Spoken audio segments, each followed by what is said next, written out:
Thank you very much for inviting me to join this session. In this talk, I will start a little bit fast because I want to define my terms. I'm a philosopher of science, so it's important for me to make sure that we all speak the same language, and I will focus a little bit more on uncertainty at the end of the talk. But I'll just want to make sure that we all speak the same language. So astrochemistry, as you all know, is a young interdisciplinary field. It started in the 40s with the detection of CH+, CN. What does it mean to be a young interdisciplinary field in philosophical terms? And usually, young interdisciplinary fields are characterized by a rapid collection of observational data that requires interpretation, and theoretical and experimental progresses that are not always able to keep up with this rapid pace. This means that in young interdisciplinary fields, you have a higher proportion of models that are at a non-predictive stage. What is a model? So it's really difficult to provide a definition that works for every kind of model, but I can give you at least three characteristics that works for all models, I think. So a model is a partial representation of a target system. Usually the goal is to simplify a task that would otherwise not be mathematically tractable. So you decide to ignore some dimension of the system. You're trying to simplify some part of the system or ignore something that might not be relevant. This is what I mean by partial representation. Most models obey what is called in philosophy the minimal modeling principle, which means that you're trying to be as realistic as possible with as fewer ingredients as possible, because what you want in a model is to try to understand how it works. That is the relationship between the ingredients you put in a model and the output you will have. And finally, models are constructed more or less the same way. That is, they're on idealization, on approximation, and on simplification. In fact, is not always very well understood on the output of the system. They are not always very well understood.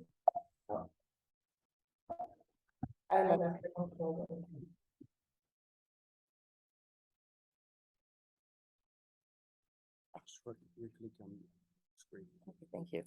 So they're not very well understood, especially when computational methods are needed to extract prediction from a model. In those cases, we have a case of, again, some philosophical jargon, high epistemic opacity. What does it mean for a model to be opaque? It means that it's not an easy task to understand, to understand which input data contribute the most to the model output. That is, it's not very easy to retrace the causal chain that goes from the input data to the output data. This is what we mean by epistemically opaque. So finally, what does it mean for a model to be non-predictive? You might end up in some situation where you have a hard time evaluating a model of observation. This might be because you have high uncertainty on the observational side. Your observation can be incomplete. They can be interpreted on the basis of data that are themselves uncertain. You might have inherent uncertainties in your observation. For instance, typically conversions between a satellite-based telescope to a ground-based telescope, for instance. So you can have high uncertainty on the observation side, but you have many sources of uncertainty on the model side as well. The first source of uncertainty is the fact that you partially represent the system. So you decided that something could be neglected, but before having a model, you don't always know what was relevant and what was not relevant to the system. You might have some surprise. Other source of uncertainty might include the idealization you made in your model. That is the kind of chemical networks you're using, for instance, the type of chemistry you have included in your model, how you implemented the astrophysical conditions in your model, and so on and so forth. And of course, the uncertainties that are attached to the input data that you're using. So a non-predictive model is a model that have uncertainties that are higher on the theoretical side, on the modeling side, than on the observation side. That is, if you face a case of agreement or disagreement with observation, it's not clear how to interpret this disagreement. That is, it's not clear to understand what exactly this disagreement is telling you about your model. Is your model flawed? Is it missing something? Is it missing one specific component? Is it missing is it because of the uncertainty that you have a difficult time interpreting the match to observation? It's not clear on which basis you can make such a call. But so by definition, it seems tautological that to say that if you have a non-predictive model, what you want to do is to reduce uncertainties, because a non-predictive model is a model that has high uncertainty on the modeling side. But saying so, willing to reduce uncertainty is actually not only the best path to predictivity, but it's also the best path to overcome what I call the epistemic opacity of the model. And this is what I want to focus on today. So identifying and reducing uncertainties is not only the path to predictivity, but it's also the only tool you have to break the epistemic opacity of your model and get a better understanding of what your model is sensitive to. That is, what is contributing the most to your model. And it will allow you to target where experimental and theoretical progresses are the most needed. So I'll just give you a specific example for this. The first thing that we need to think about is which uncertainties are the best, are in the best position to achieve this task. You have different kind of uncertainty in your model. You can have parametric uncertainties. You can have so uncertainties attached to your invariable uncertainty. You can try different sizes of the grid, for instance, and quantify your uncertainty. I'm trying to read by heart so that we don't lose time. Sorry. On the sides of the, what was the following one? Dynamical calculation. In the calculation of cross-section or in the calculation of collisional data based on your cross-section, you have uncertainty coming from your potential energy surface as well. Those are quantifiable. So we're still in parametric uncertainty, but they're not quantifiable unless, yeah, it's good.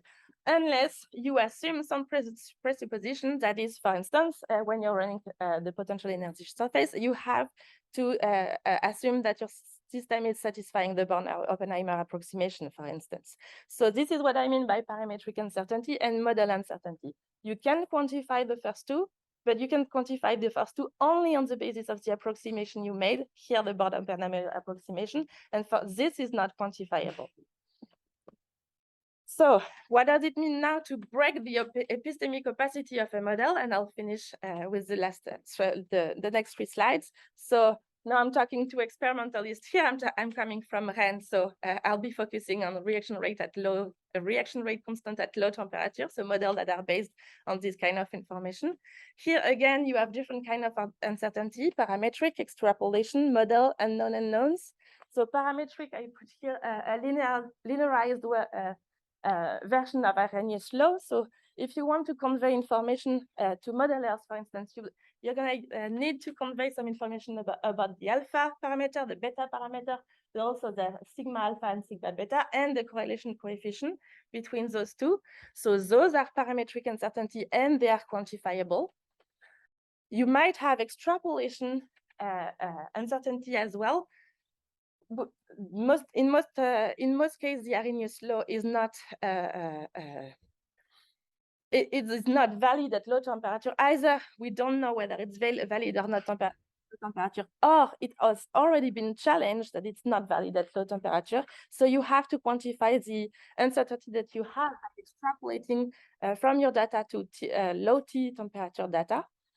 But if you want to quantify extrapolation uncertainty, you have to do so by presupposing that the Arrhenius law is valid in the model that you're using. Otherwise, you wouldn't be able to quantify the first two, parametric and extrapolation uncertainty. And finally, you have unknown unknowns uncertainty. That is, are you missing some chemistry? Are you focusing on gas phase chemistry and forgetting about dust chemistry, and the dust chemistry part was the most important? Are you missing some astrophysical condition that could be important, for instance? So how do you break the epistemic opacity of the model? Well, we're going to talk a lot about uncertainty propagation soon, so I will go very quickly on this. But for the first two kind of uncertainty, for instance, if you're using computational methods such as uncertainty propagation and sensitivity analysis, the first one will allow you to perturbate all parameters a large number of times according to a predefined probability distribution. And thanks to this information, if you're running a sensitivity analysis, that is the study of how uncertainty in the output of the model can be apportioned to different sources of uncertainty in the model input. So it goes one step further than uncertainty quantification. You're not only quantifying your uncertainty thanks to uncertainty propagation method, you're trying to apportion them to a source through sensitivity analysis. So you're trying in most concrete terms, you're trying to find correlation between the input and the output factors of your model. This is a scheme by Atelier et al. Atelier is the founding father of sensitivity analysis, and he's been providing a lot of textbook primer on sensitivity analysis. So I'll just use this scheme to explain what sensitivity analysis is doing. So you start with a classic uncertainty analysis. So uncertainty coming from heterogeneous, I can say, sources are propagated in the model. This allows to generate an empirical distribution of the output of interest, and this output of interest can be through sensitivity analysis decomposed according to a source. If you're doing that, you will know what your model is the most sensitive to. And why is that an extremely information?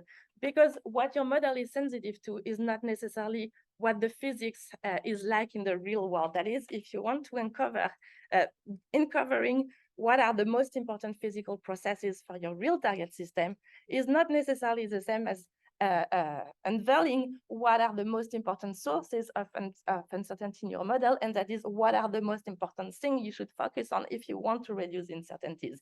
Those are two different things. Sensitivity analysis doesn't allow you to learn anything about the real world, but it does allow you to learn a lot about your model. And this is how you can make your model predictive, but also better understand your model. So just one word on sensitivity analysis. It's an exploding tool in many areas since the 2000s. It's still underused in physics, astrophysics, astrochemistry for many reasons that we can talk about later maybe. But you can see that in a broad number of articles, typically environmental science, engineering and medicine are the ones using sensitivity analysis the most. In many cases, it's because they have to make decisions, and decision making is related to sensitivity analysis. But in terms of density of the paper, if you consider the proportion of papers that are published in the field, decision theory, earth science, and environmental science are the ones that are the most heavily relying on sensitivity analysis. I don't want to go over the time, so I'll just conclude here.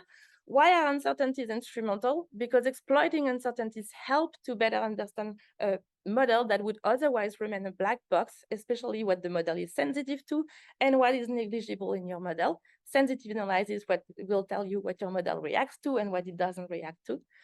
What does it mean to be sensitive to something? Well, if you know, if you're able to target the most important source of uncertainty in your model thanks to this method, then you will be able to target where theoretical and experimental progresses are the most needed.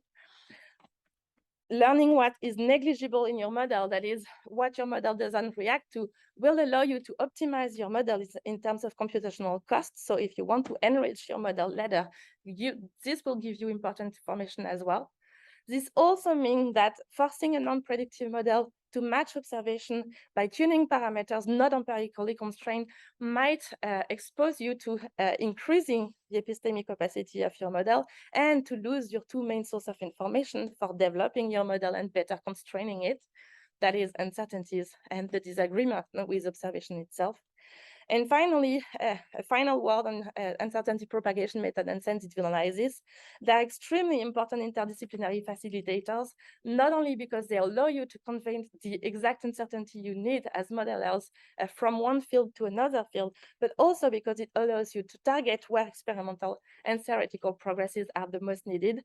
And by this, I mean where theoretical and experimental progresses will pay off the most in your model, that is where you will make the most progress in your model. I'll just put some reference about sensitivity analysis here, and I'll conclude by acknowledging my team, who has a very difficult task to bear with the philosopher every day and talk with me. So thank you to them, and I thank you for your attention.